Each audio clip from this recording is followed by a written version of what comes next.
Jeff Bezos, Elon Musk এবং Warren Buffett এনাদের সবার মধ্যে পাঁচটা অভ্যাস খুবই কমন।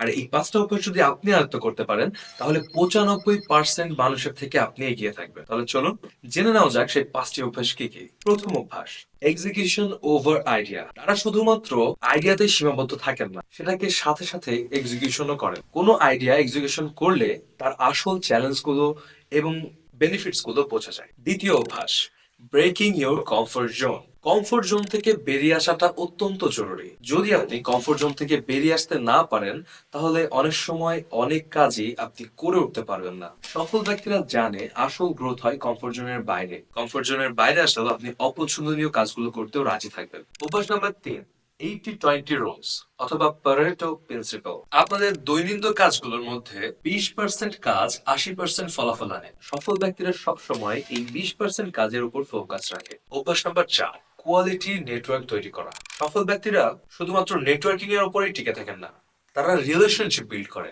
যারা তাদের সাপোর্ট সিস্টেম হিসেবে কাজ করে। 5 নম্বর অভ্যাসটি খুবই গুরুত্বপূর্ণ এবং আমার দেখা প্রত্যেক সফল ব্যক্তির মধ্যে এই অভ্যাসটি আমি দেখেছি। সেটা হচ্ছে মাইক্রো গোল সেট করা। কোনো গোলকে ছোট ছোট স্টেপে ভাগ করা এবং প্রতিনিয়ত সেটা রিভিশন করা। এই 5টি অভ্যাসের মধ্যে কোন অভ্যাসটি আপনার মধ্যে আগে থেকে রয়েছে সেটা কমেন্ট সেকশনে জানাবেন। Follow for more skill developing tips.